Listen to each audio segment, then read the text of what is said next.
time may seem grandiose to those who class this as indistinct from other forms of life.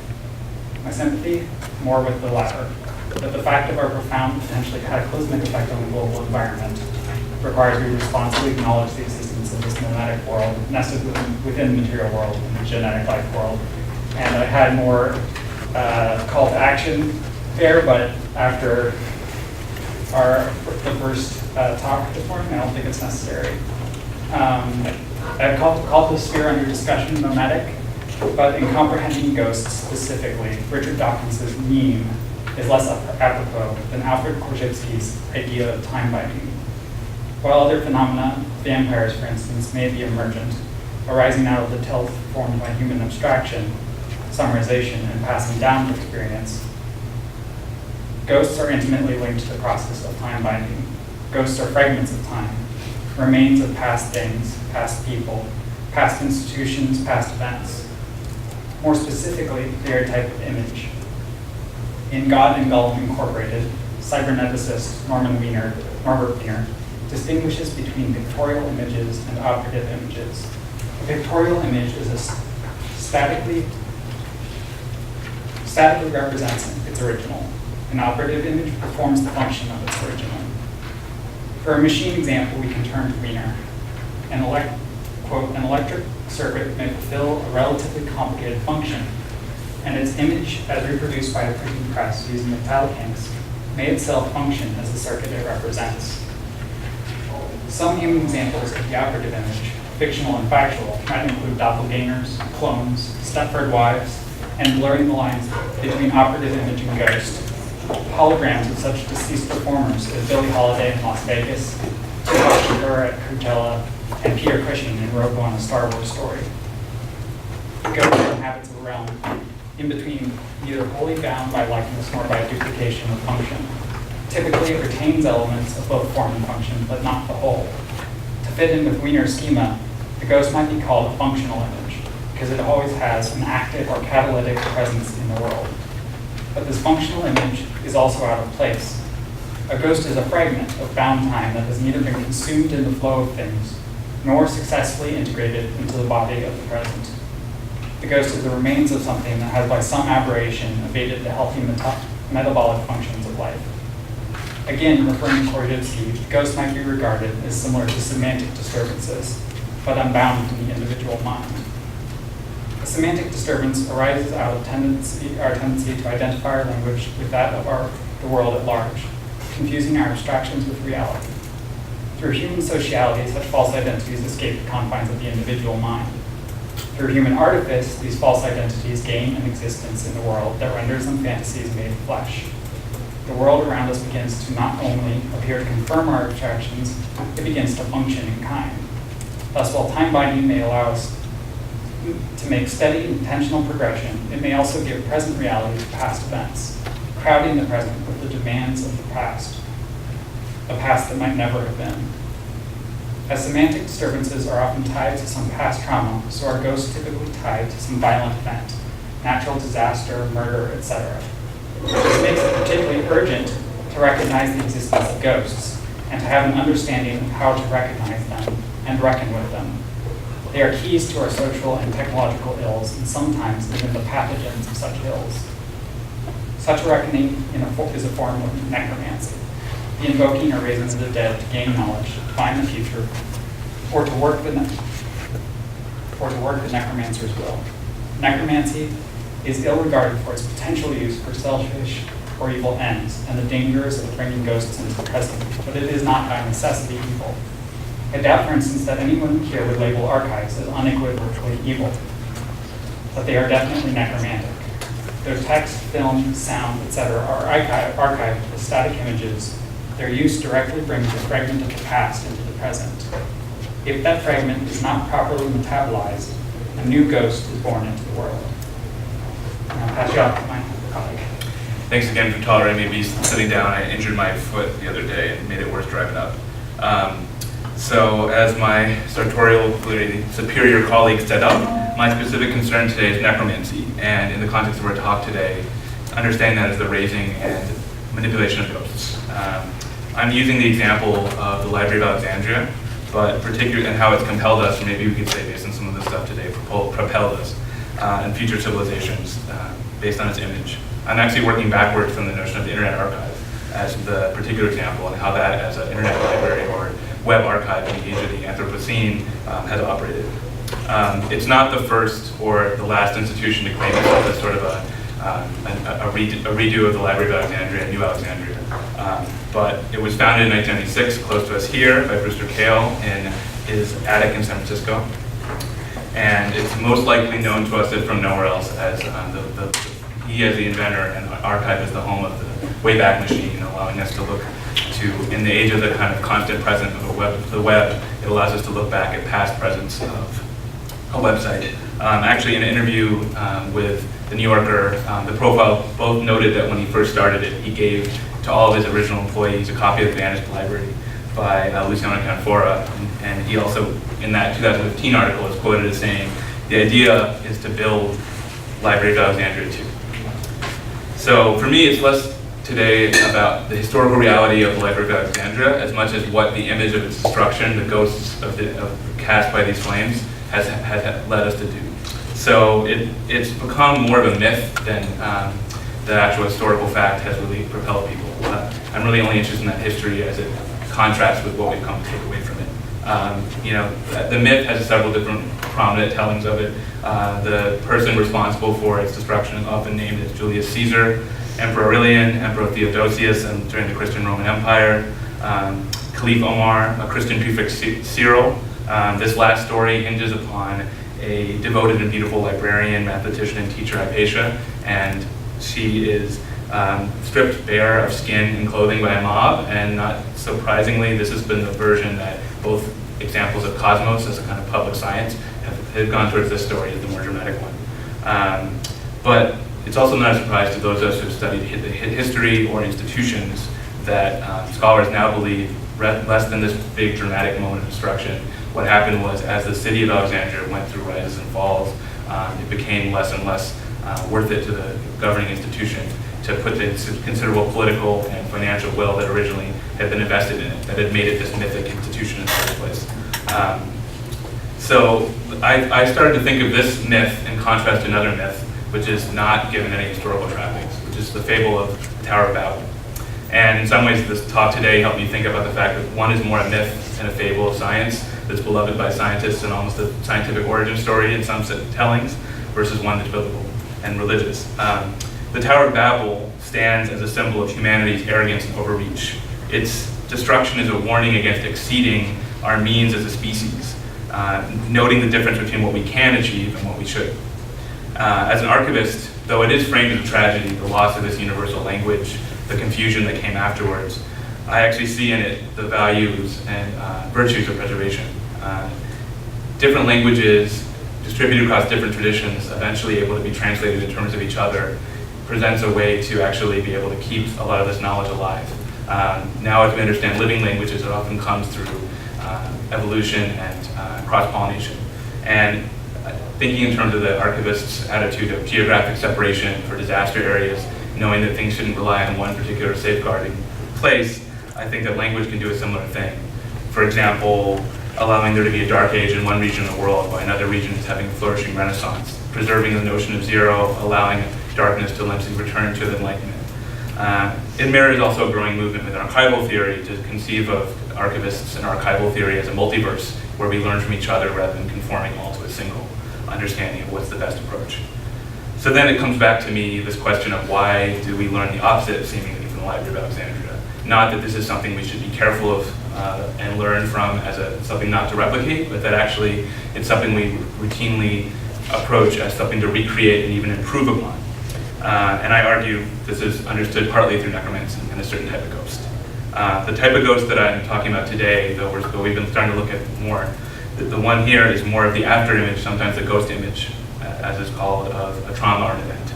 And for me, the most basic analog is the way that a flame or a fire can leave an impression on our retina that stays there afterwards. It transfers from something that is the source of the light to something that we start to hold in ourselves, in our mind's eye, this lingering trace. I'm coming from moving images. Part of what I've been looking at is the kind of history of this in proto-cinema, things like the allegory of the cave and shadow puppets. But I also think that the moving image itself, we're more familiar with film relying on the persistence of vision. It's something that we take into ourselves. Each viewer has a different movie we see. We're required to take these still images and take their lingering traces and together create this version of the movie ourselves, living on in each one of us. I think of necromancy as relying on this raising of ghosts or working with the ghosts people already have in them. It's this idea that as a functional image, it also is when we start to transfer that into a controlling image, as a term that comes from Patricia Hill Collins, a Black feminist scholar and sociologist. But it's a reference to the way that patterns of images can also control and create systems of control and ways that we start to see the world as raised today and how we learn to see. So in a Wired piece on the Internet Archive, it starts with this image of the burning books. And that's how it frames the Internet Archive. It says that one person could set it off and that one person would be able to do that on their own. And this is what the Internet Archive is fixing. That the Internet Archive is able to, in anything, be a better solution to the simplistic problem. But part of what I think is interesting here, or what the problem that I'm worried about, is that this image of the burning, this trauma that propels the Internet Archive to act as it does, is one that encourages an overwriting of the more complex question of why an institution over time still ceased working. And that's why I think the Internet Archive itself has had this drive to not consider that maybe it's not necessarily worth it to have all knowledge in one place accessible to everyone. Certain indigenous traditions, for example, can't be preserved as they want to be on their own terms if everyone's allowed. There are protocols of use that are expected. Who is allowed to see them and use them is an important part of it. At the same time, if we were to see this achieved as a goal, it would require greater and greater use of server farms, which in my field is starting to become a bigger question we're grappling with more and more. The kind of wastewater that's created through distilling water to be able to do the coolant, the amount of waste that is created in terms of e-waste that we still don't really know how to dispose of in a sustainable way, the amount of energy we spend in this whole system, creating it and preserving it, is something that is made invisible to many of us and is seen as a green solution when we think of the cloud and avoiding paper, but actually is potentially creating greater cost than anything else we've grappled with before. And this is something the Internet Archive relies on. And I think this image of what it seeks to grapple with, this propulsion, this compulsion from this ghost of these flames, allows there to be the sense of mission. And to wrap up, since I'm almost done today, part of the idea for me is, once again, not that necromancy need be good nor evil, but that we need to grapple with the ways in which the images that we are often keepers of create these ghosts, the ways in which they drive people and compel us. I think it can become a motivating factor. I'm proud and amazed by a lot of the work the Internet Archive does, and they've been more ethical than most institutions around. But they also have become this mission that potentially has no bounds at any point. This notion of growth we talked about today, and the need to know how to limit it. And so this also might, after hearing today, have something to do with the difference between these religious narratives that sometimes see where we should stop, and these technologically deterministic or utopian narratives that show where we can go and only think in terms of what we can do, not what we should not. Thank you.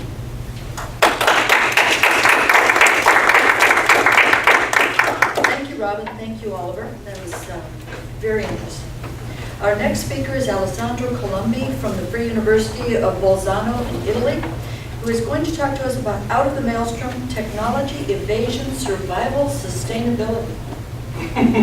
Hi everyone, I'm Alessandro, and I first have to say sorry because my English can be compared to, so it will be a shift down in both a little bit of my ability to communicate in your item, and also about the high cultural level of the speech, because I'm a pedagogist, so I'm associate professor of technology and media education in a educational faculty, a pedagogy faculty in Italy, in the extreme north of the country, and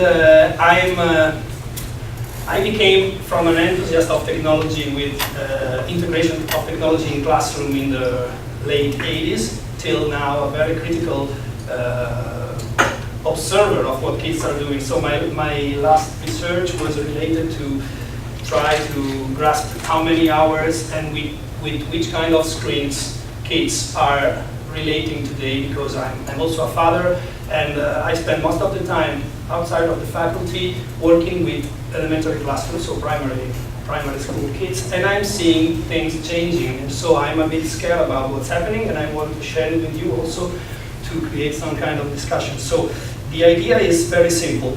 The idea is that what we use from the touch screens to the mouse is something that is very old. It's older than what we think. For example, the mouse has been patented in 78, and the touch screen has been patented in 62, 68 and 62. So the touch screen is actually older than the mouse, but we're still considering has been patented in the States in August 62 from an MIT thesis from sorry, a little bit of emotion.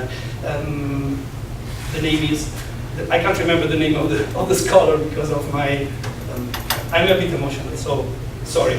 But the patent is from 62, and the patent of the mouse is 66 years older. So we are looking at our screen and touching our screen and feel something magical about our screens, but we forget that it's 60 years old invention, and it's been invented to reach a better design process for circuits. So it was not intended to let us play with Angry Birds and things like that. And this is very important because if you see the first video, is very, very easy, if I can remember to tell you that it's Ivan Satterman, the guy. You can see him drawing wrong lines and the computer straightened them.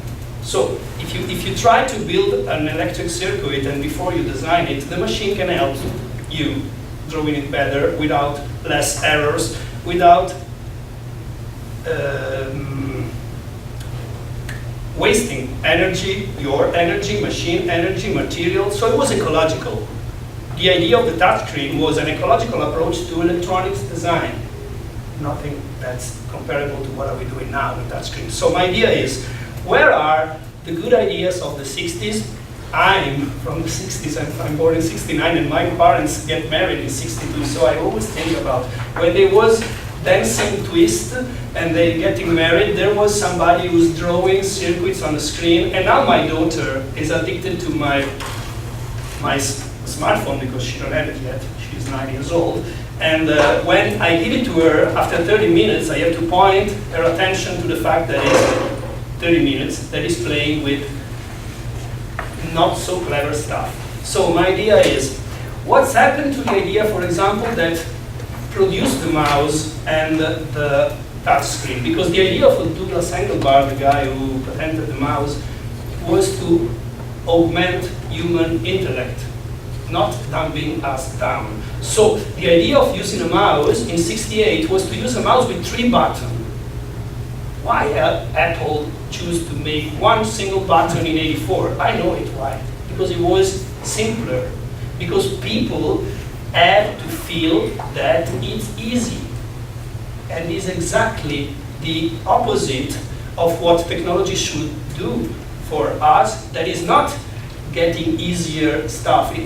One thing is to feel warm in winter and fresh in summer. This is a thermostat and it's a thing. But a machine must help you to find new ways, not to solve problems, but also to find problems before they pop up. So the idea of the augmentation program, the program from where the Apple computer and everything we are using now, hypertext, video conferencing, text-to-speech come out, has been forgotten. I'm really scared about the fact that the kids that are working today are less able to use a normal mouse than it was 20 years ago, because I'm doing research from 26 years now, and kids, the so-called digital natives by this dangerous guy from your country, Mr. Prensky, that is actually selling video games to the army, so to the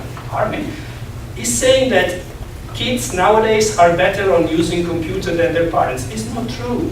They are just quicker on entering the interface, but they have got totally no knowledge of what's happening. So they masturbate themselves, excuse me, but it's true, with colors and sounds, but they are not grasping the idea that a video game was compelling. If you play Asteroids, Space Invaders, and I made this test with kids, you see that nowadays kids can't play it. It's too difficult to use the arrow keys and the space bar, it's messy. To get into the interface of Paint, it's messy for an average elementary kid in Italy. And I think it should make us a little bit more aware of what's happening, because the idea of the mouse was related to enhancing our ability to solve problems. The actual idea of computing, that is almost outside our imagination because there's technology everywhere, it's to do things, stay together, find quickly a place to eat, or find a cheap transfer like Uber. But we are not grasping that something also bad, something counterproductive is happening, because what Axley was saying is happening. We are not controlled by a big brother. We love the big brother controlling us. We are not scared about the screen in our bedroom. We put the screen into our bedroom and we show it to the world through Facebook, Instagram, and all that stuff. We should reflect a bit on our usage models, because these are not good usage models, and I can state it not from a theoretical viewpoint, from the fact that all the 7-year-old kids that I interviewed in the last school year play during the night. They say I play video games in the morning, in the afternoon, and during the night. When? Before going to sleep. Before going to sleep is not safe for your health. And if you point that 25 years ago, people was playing with Nintendos, but was at least managing this tricky stuff to work.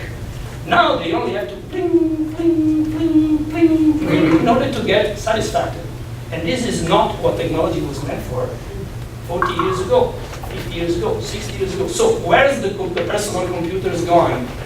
Where's the idea of computing as a powerful tool for our minds? I think we are missing the point, and we are risking a lot, because the dumbing down is happening. Yesterday, when I get into the campus, I've seen something that I never saw in Italy, and I don't think Italy is better or Europe is better at all. I, like Montaigne, think that I'm casually born in Italy, but I'm a citizen of the world. So what scares me was there was a little girl in the front of 3 giant containers with Gatorade written on. There's no water. There was only Gatorade outside the building of the sports center. And it reminds me, there's a movie that maybe you have seen, that is called Idiocracy, where the Americans choose to use Gatorade for crops. So they quit using water, because water go in the bathroom. So it's dirty, it's not good for you. So you have to get electrolytes, you have to get vitamins. And yesterday I've seen these 3 giant containers, and one little girl with her mom, dropping the stuff into the glass. This is not fair, because at least if those 3 containers was beside a water container too, I wouldn't tell you this stuff that happened yesterday on the afternoon when I arrived here. So the fact is that the encyclical of Pope Francis, it's marketing, because there's no single word like television, web. There's only one word to describe everything: technology. And technology is too wide. In '85, Giovanni Paolo II, I'm from Italy, was saying that teledependency is dangerous. And since it's not been published in your idiom, because the book is from Derek Dekerkov, this discussed and famous McLuhan scholar that published this book in French, and then has been translated in Italian, but not yet in English.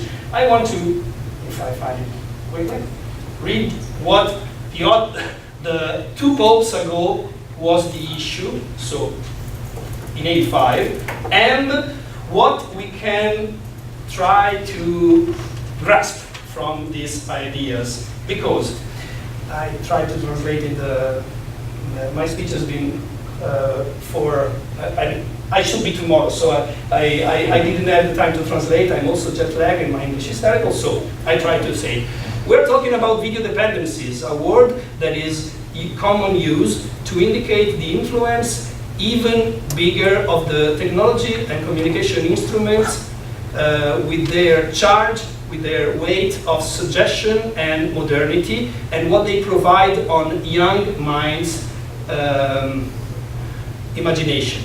We have to examine deeper this phenomenon and point to the real consequences that the people receive, and the people that is still not mature enough to have a critical conscience, to have a critical conscience. Sorry. This is not something that impacts our free time. I mean, a restriction of the space that we can use any day for activity, for free activity.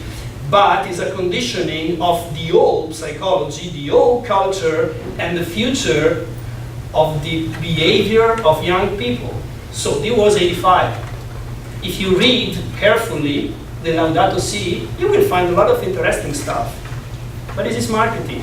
There is nothing that goes deep enough to say to people, hey, be careful, because I want to give you this as a final point. This thing is making television win, because kids are using it mostly for, apart social stuff, so-called social stuff, looking at YouTube and TV shows. And it points me to another thing that is ecologically important. The 3G, the 4G, and the 5G are growing in consumption in a way that we don't yet grasp. I mean, in order to bring TV in my pocket, I'm destroying the environment 300 times more 5G than 3G. So, in order to be able to look at my favorite show on the train, I'm destroying the world without perceiving it, because I'm dumbing down enough my brain to see that I'm amusing myself and this is not a problem. I'm not killing anyone, I'm not violent, I'm not bad, I'm not even against any kind of cult. I just look in TV. It's okay. It's not okay. That's what I would like to propose you and to reflect upon, because kids are screaming for help, but they don't notice it. That's it. Thank you. Thank you, Alessandro. All right, our next speaker, Eric Jenkins from the University of Cincinnati, is going to talk to us about addictions and subscriptions, virtual land ownership, and the waxing and waning of affect in controlled society. Wow, that's mouthful. Thank you. You know, when I saw the titles of these papers, I was like, wow, this is like a grab bag of presentations. But as I heard them, I think that there are some resonances between these papers so far that with my paper, and hopefully that'll spark a good discussion here at the end. So thank you guys very much. You know, one of the things that I think is sometimes misunderstood when people read that phrase, the medium as the message, is that one of the clarifications that McLuhan made in understanding media was that the medium is the message in the way that it changes the scale, pace, and pattern or form of our society, right? In other words, it kind of shapes the environment, and then the environment in turn shapes us. And so I'm going to talk a little bit about scale, pace, and form in relation to business models that are newly emergent as a result of digital media. And I kind of isolate two specific business models that are represented by some handbooks of sort of like business handbooks that have come out recently. The first I'm calling the addiction model, and the second I'm calling the subscription model.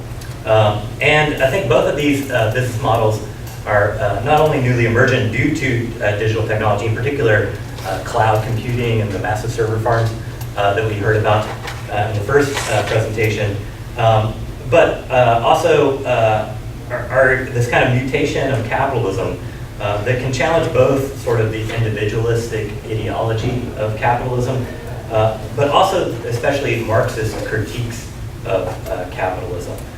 In other words, these new business models sort of don't quite fit into that sort of capitalist versus proletarian criticism that we're so common, that's still so common today.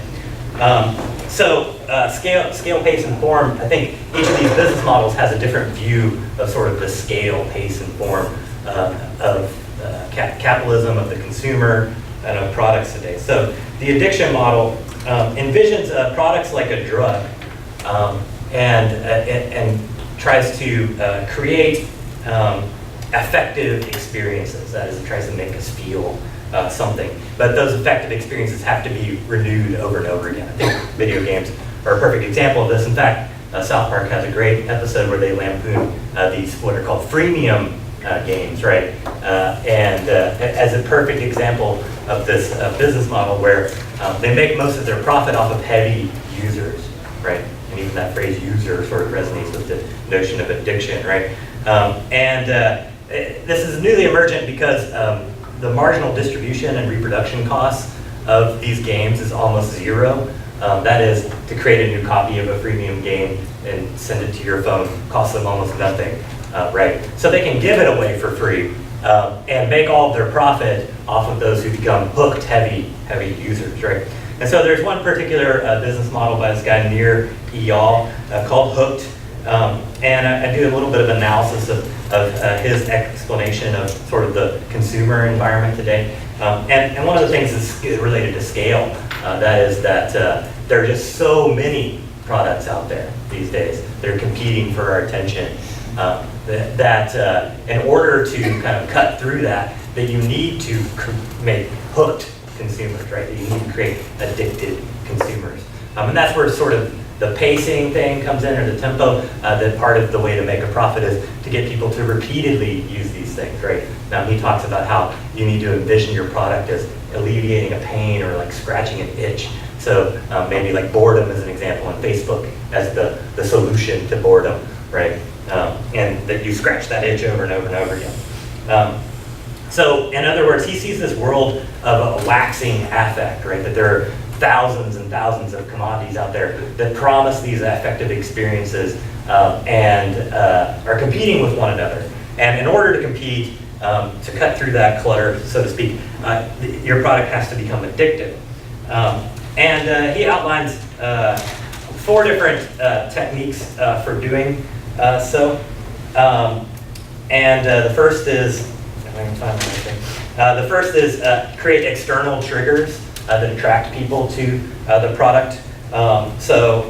Like giving it away for free would be one external trigger. The second is creating variable rewards. And a lot of this is all drawn from machine gambling, right? So they literally look into the drug trade and machine gambling and figure out, like, how do I make my product addictive, right? Variable rewards, when you're playing slot machines, that you win every once in a while, right? And that keeps you playing. The third is the notion of investment, that when we spend our time investing in these things, like you build up your character in a game or something like that, that makes it seem worthwhile. It makes us keep coming back to it again and again. And the fourth is ease of action. That is, anything that's too difficult or too clunky or not seamless enough kind of interrupts that prospects of creating addiction. And there's a lot of studies about machine gambling where they talk specifically about the environment of the chair and how high the arms are and the lights and all that stuff, and the way that it kind of creates this little bubble and this sort of seamless experience there. This addiction model sees this massive scale of competition for attention, and the solution is sort of a pacing type solution, and also the form of the commodity has to change. It has to offer this renewable experience. It's not like, and South Park actually talks about this some, it's not like in the past where you buy a game and you take it home and you own that game or whatever, right? Nowadays, you sort of have to continually renew that experience, like by buying new tickets or buying new upgrades or that kind of thing, like heavy users might see. Of course, this addiction model has been critiqued. One of the famous books is called Media Addict's Handbook by Einstein. But I think that this critique kind of allows corporations to deflect the blame. That is, we can say there's certain bad apples like freemium games that are responsible for this, which really misses how the principles of addiction have been normalized and institutionalized, and that the consumer is conceived this way, right? These are business handbooks where they're saying this is what the consumer is. You should imagine your consumer as an addict, right?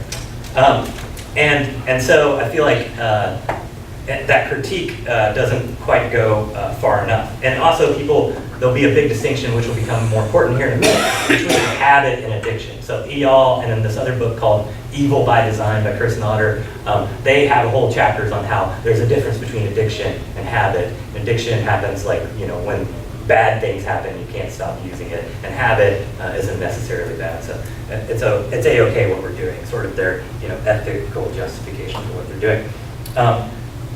Now the subscription model, that's a debate even in the psychological literature, addiction versus habit, et cetera. The subscription model completely structurally makes that debate irrelevant, erases the difference between these two things. And I use in the paper the subscription model as the example that is Spotify, right? So the basic subscription model is you pay for access, you pay for a subscription to these huge databases via cloud computing and the server farms of music, of movies, Netflix, Spotify, Amazon Prime, all these things. This is sort of the new rage in the business circle. And there's a few different business handbooks written about this as well. Now they've changed sort of how they see the scale, the pace, and the form of the consumer and the commodity a little bit in these things. They both see this sort of like huge scale of infinite competition, but the solution to this is different. Instead of trying to create addiction, we just put them all in one place, right? So to assure you that no matter what your fix is, that you can get your fix there, right? And actually, another attraction to these subscriptions is not the prospect for affect, right? For feeling something, but the prospect for becoming denuded to affect, to avoiding disaffection, right? One of the things that happens when you become addicted to something is you need more of it to get that same hit, right? And eventually, you become inured to the feeling, right? And so in these handbooks, these business men are talking about, and men, the books that I would analyze were men, are talking about how there's so much competition that there's this prospect that people sort of like will become a nerd, will tune out, right? Will become unable to feel anymore. So they offer us all these tools as part of these subscription models to deal with that prospect for disaffection, right? One of which is recommendation algorithms, right? So that once you're sick of this one show or this type of programming, if you like this, you'll also like this, so you can find another one. Another is the social functions, right? So that you can share with friends and find new ways to avoid that prospect of disaffection. And the others are things like curational tools, so you can create, mood-appropriate playlists on Spotify, etc. So what happens here is instead of selling a commodity anymore, they sell us this new form, right? The media has changed the form. They sell us habit directly, right? So they envision us as habitual users and sell us the form of habit as a way to get that. So you can see why, like, arguing in the paper that sort of this distinction between habit and addiction sort of, becomes meaningless in the subscription model, right? All consumers are habitual. They don't really care whether you're a heavy user anymore or a light user. You don't even have to be in the room while Spotify is playing, and you pay the same amount, and they pay out the same amount, right? So whether you use it or don't use it becomes completely irrelevant. What you use it for, right? So the content of the addiction becomes completely irrelevant as well in these subscription models. So it erases that sort of thin line between habit and addiction anymore. And in so doing, I think it really transforms the shape of capitalism today. That capitalism is moving more and more towards, instead of selling commodities, to controlling access to those commodities. And in fact, by controlling that access, they actually have control over the producers of those commodities as well as the consumers of those commodities. And I make a comparison between land ownership. And I go back to a person named Henry George, who, you should read your progressive history, especially in this day and age, but was one of the major progressives in the United States in the late 19th century.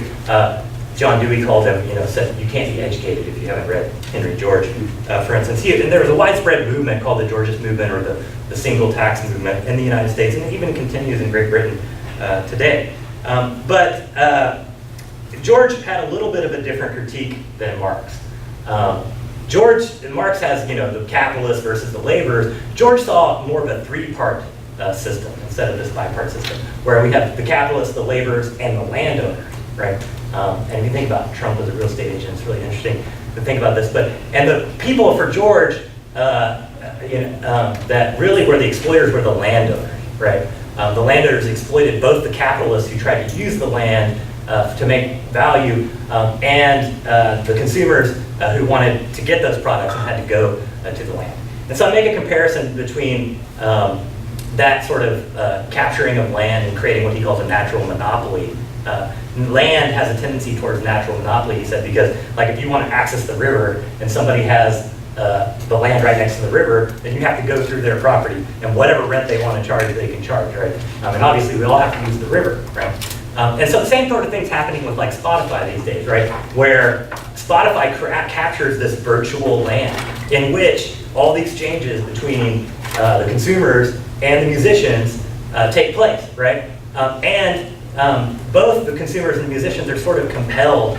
I use the word channel. It's like a water channel, right? As more and more musicians show up there, as more and more consumers show up there, the grooves are sort of worn, and we're channeled to go into Spotify. And I talk about how, like myself, I don't even remember when I joined Spotify. It was just sort of like my friends were trickling into Spotify, and next thing I know, I had to follow this flow. I was sort of channeled into Spotify as well, right? And so in this world where the virtual land is dominated by these monopolies, and both the producers and the consumers are kind of compelled into this land, into these channels.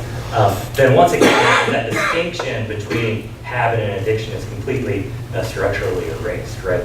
If we want to access music, if you're a musician and you want to access your audience, you have to go there, right? There is no such thing as choice. And so I end up concluding that what we end up with is not capitalism, not in that sense of the free exchange between producers and consumers and that sort of ideological free market version, that instead what we have is what I call a staged capitalism, where that free exchange between the musicians and the music lovers takes place on this stage that's already owned and controlled by the virtual landowners, by the Spotify and stuff, and without these prospects of choice whatsoever. Thank you.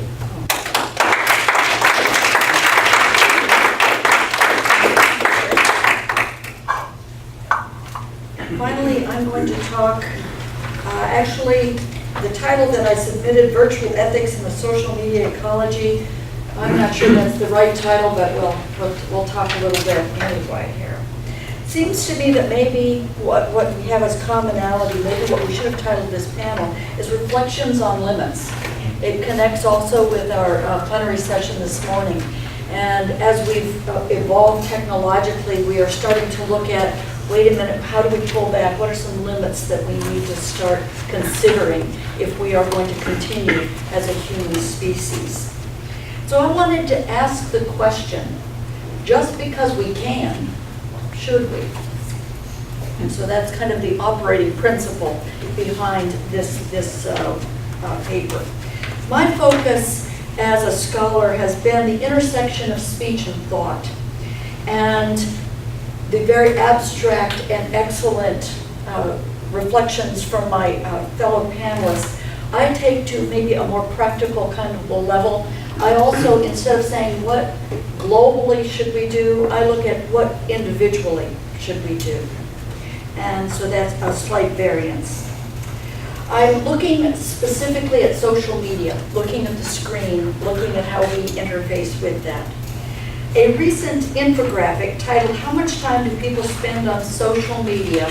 gives us a sense of where we're at. Teens now spend up to 9 hours a day on social platforms.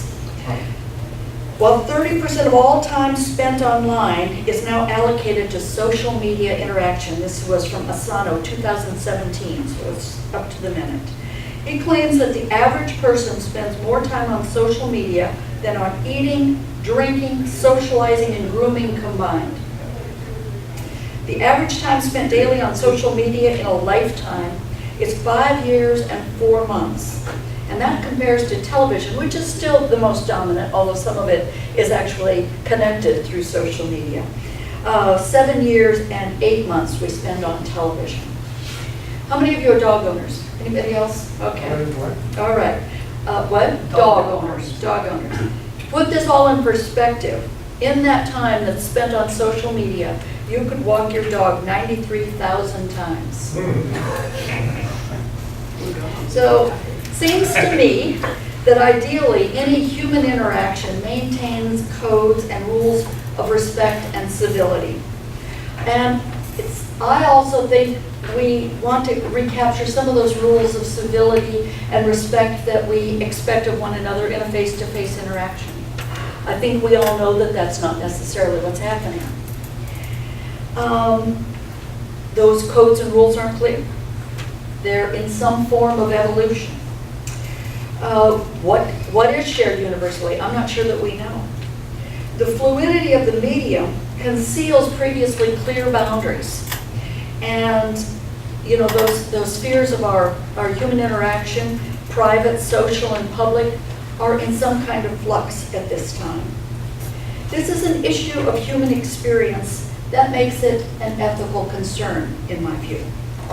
I wanted to think a little bit about Aristotle's virtue ethics as a template for exploring ethical communication in social media.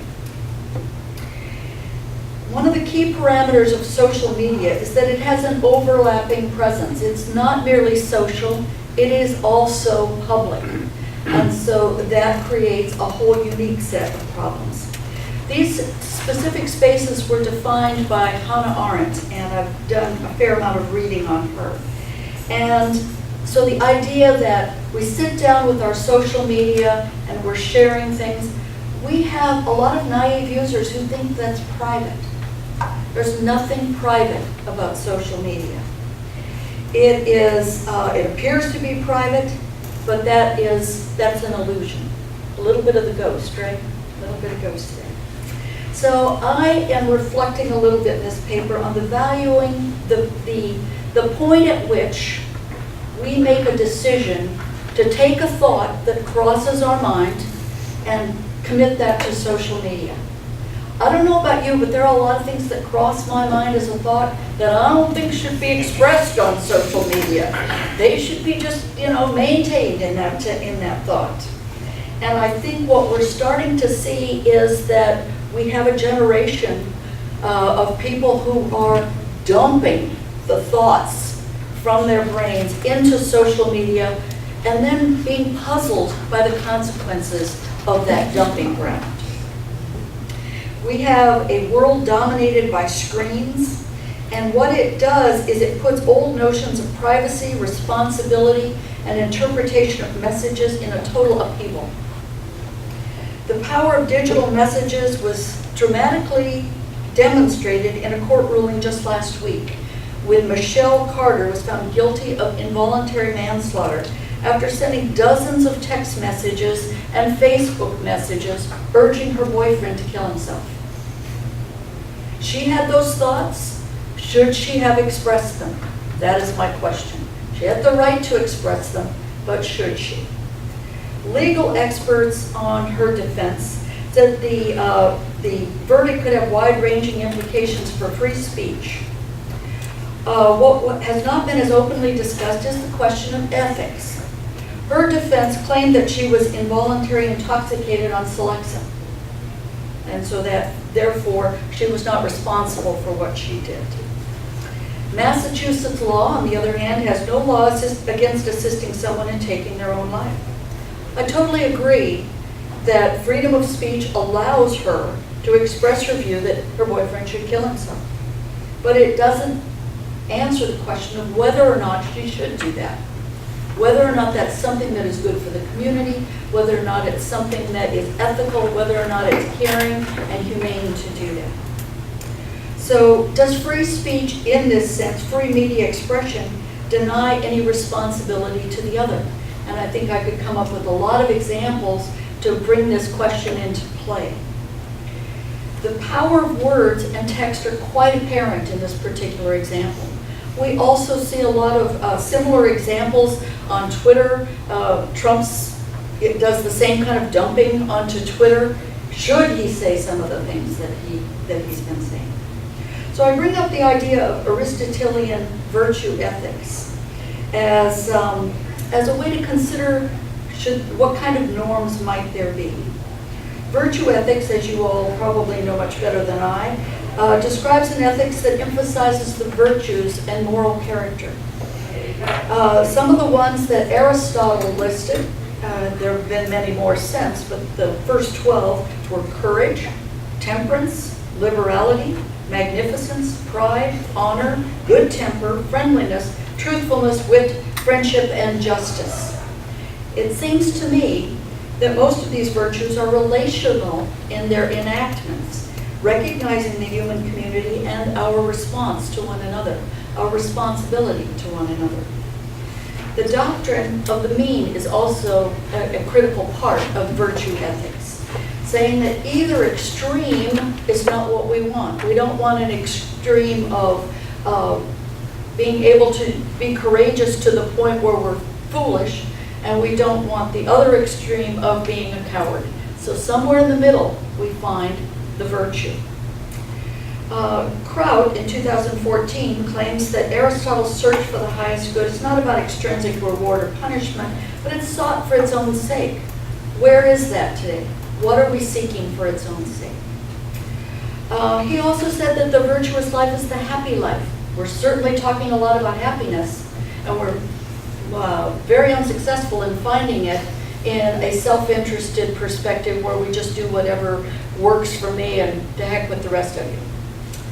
Virtues require that golden mean of expression. And so I think that there's a mean between sharing every thought that crosses our minds and self-control that thoughtfully thinks about what's appropriate. And I think it is connecting very much with what my co-panelists are talking about, calling into question the use of the screen and being more thoughtful about how we interact with it. Our thoughts certainly are something that we think of as private, and yet once we dump them into social media, they move from private to public, changing their purpose and their meaning. They have a way of running away with themselves and becoming something totally different than maybe what we intended to begin with. The social realm certainly has become something that is more dominant than ever before, and Postman's work, although he didn't necessarily use some of the same terminology, also brought to mind what are the problems with the social being everything. Amusing ourselves to death is the dominance of the social realm, and to the detriment of the private realm, to the detriment of the public realm. Arendt really said that the private realm was where we contemplate, where we refresh ourselves, where we consider and analyze what's going on. And the public realm is really where things are called into action. But without that private realm, we cannot justifiably call things into action. We don't know how to do it. If the whole focus of our culture is on the social realm, we are indeed amusing ourselves to death. We are focused on work, we are focused on amusement. And I think we see that in how the social media has become so dominant. 9 hours a day is an incredible amount of time. I don't know where sleep fits in. I really don't understand that. But I wanted to have two takeaways that I'd like us to consider. And one is that social media encourages interiority to be shared constantly in a very public way. Avoiding the public sphere may not always be possible, but learning to withhold some aspects of the self may be self-preserving and community-preserving and relationship-preserving. The need for intentionality when communicating is profound in the digital age. It's something that I feel like we all need to find ways to help our students and the people we're in relationship with to understand the need for that, is that we need to think and we need to be intentional about how we communicate and what we communicate. Playful and flippant posts or sharings on social media are often misinterpreted, shared, and judged, resulting with significant personal and financial costs. Michelle Carter is just one example. Thoughtful communicators who understand the differences between the social, private, and public spheres will strategically customize their meanings and their messages. The need for critical thinking about audiences and reactions is a skill more salient than ever. And secondly, the timeless value of the golden mean as it relates to our human behavior and expression is important for our contemplation. We do have freedom of speech, but if we lose self-control and thoughtful consideration of the power of our words, we harm rather than help the community. We have the opportunity, all of us do, to be mentors in realizing the balance between our right to express ourselves and the prudence of knowing when not to. Just because we can, should we?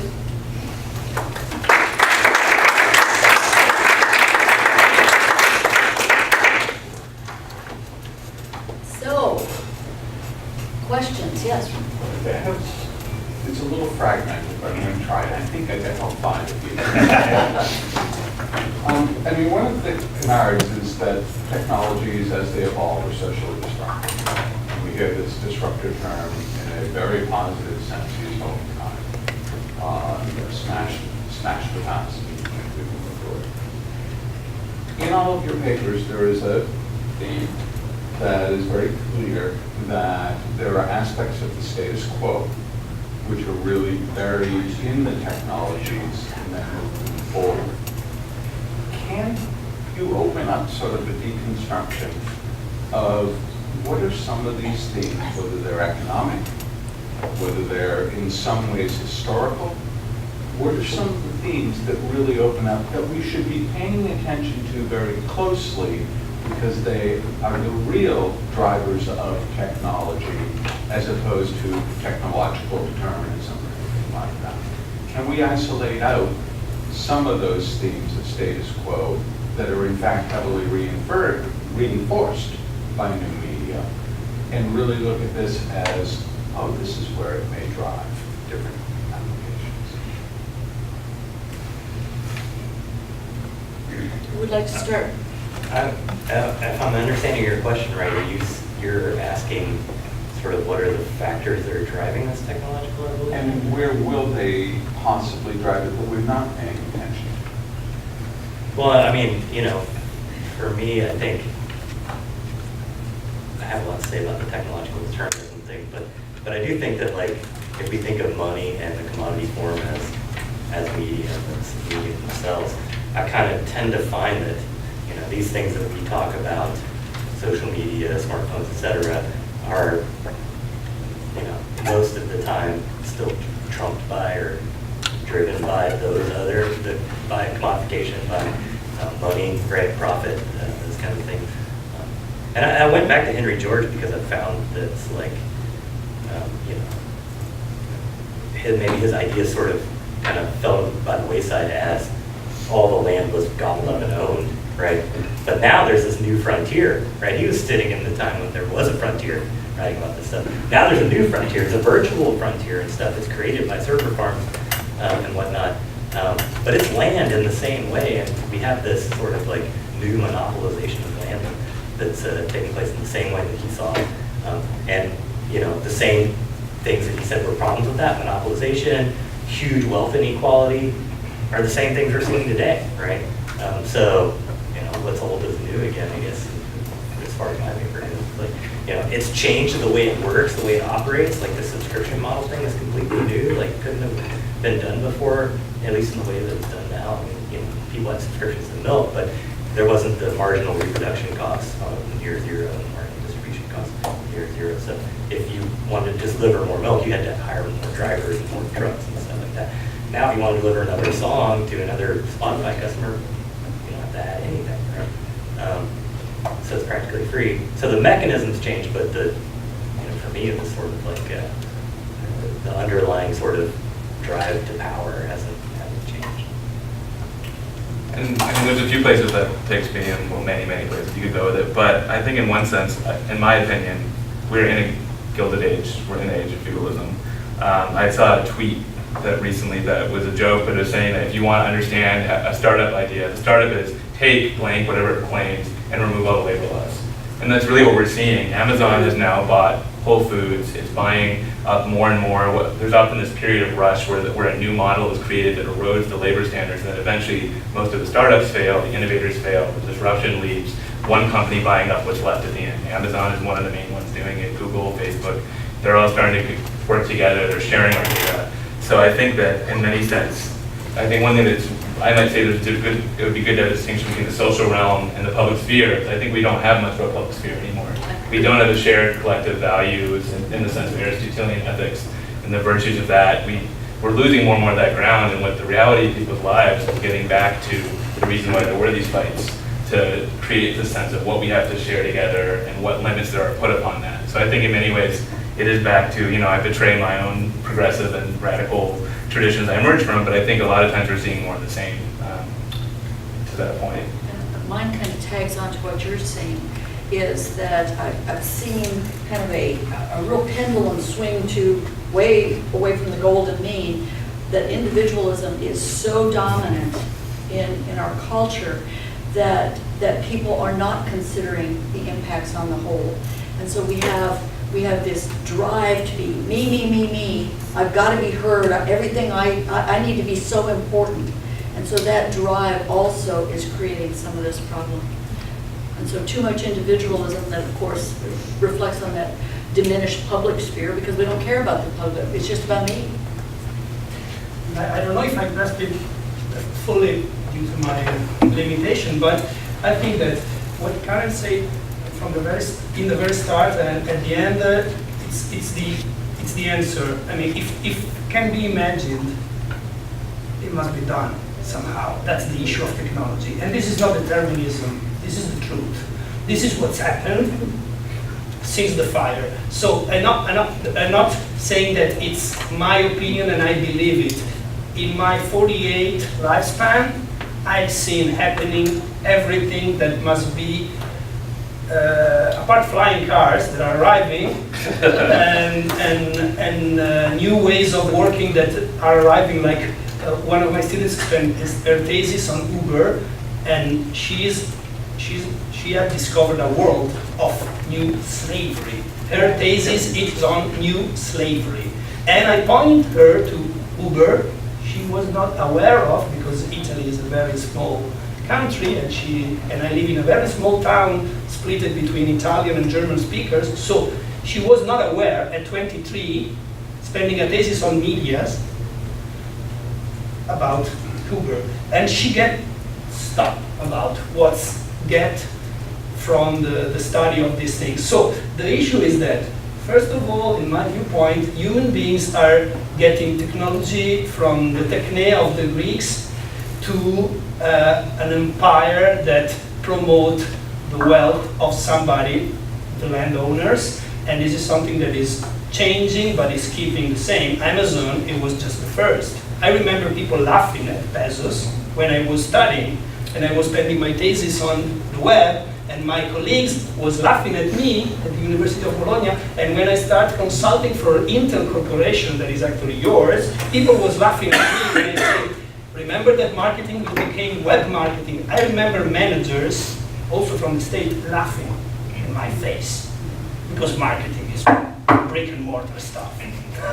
Okay, and because I was too young, I was too enthusiastic, I was technophiliac, something like that, but if I'm into technology, is for a couple of reasons. I was a Lego lover, and my dad was playing with me, and he told me one time, I quit going to the stadium because one day I was sitting looking at the team, the playing, and I said, hey, my kid is alone, and he's 3 years old, what am I doing here? And he quit going to the stadium, and I remember my best Sundays and holidays playing Lego with my dad, and this gives me an interest for technology.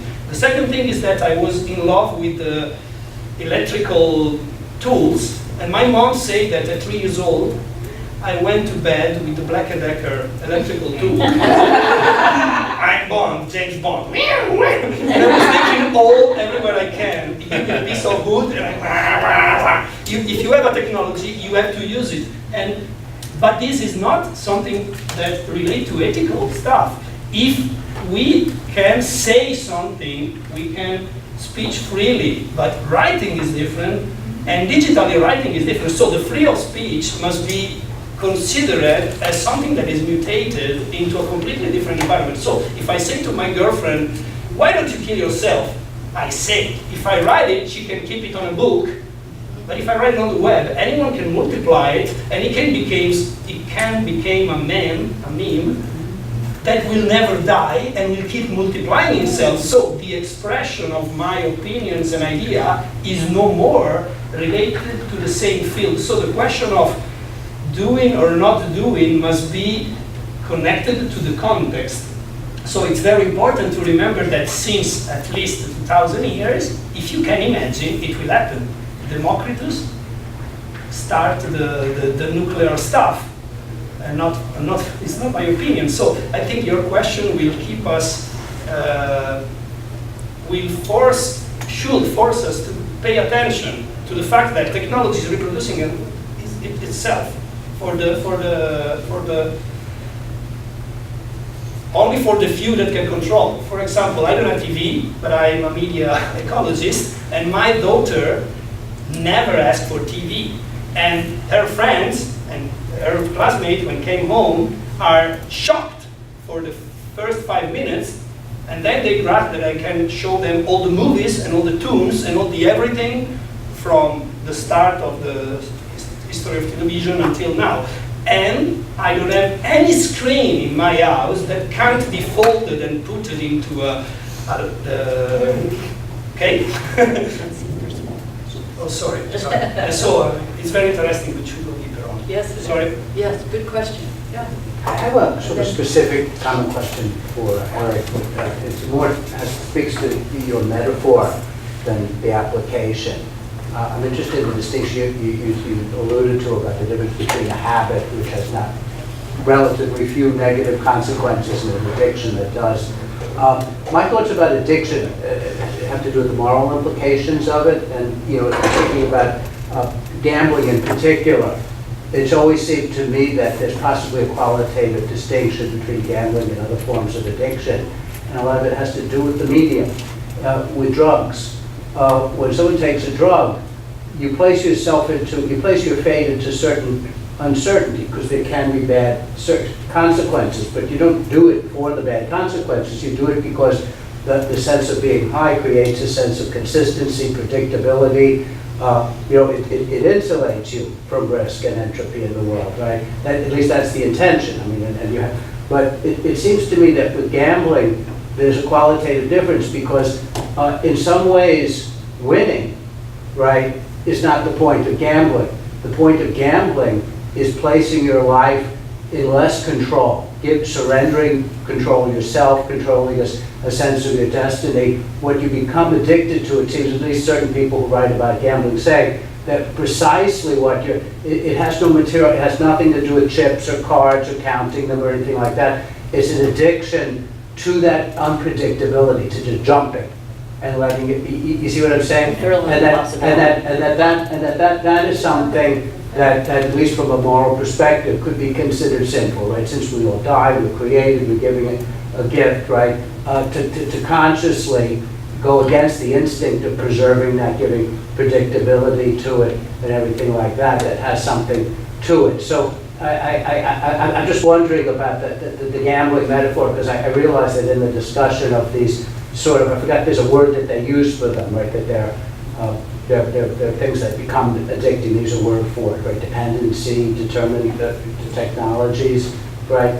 I'm wondering if it's more like the other kinds of addictions, or whether the gambling, because to me, I'm wondering, I guess that's the question part, right? Is that distinction between a habit and, and gambling, again, being the thing where there's specifically, this indulgence in indeterminacy. Yeah, I mean, you know, it's in the psychological literature, it's pretty messy as far as like trying to define addiction, like what the, you know, what's the standard. There seems to be two, and I talked a little bit more about that in the paper.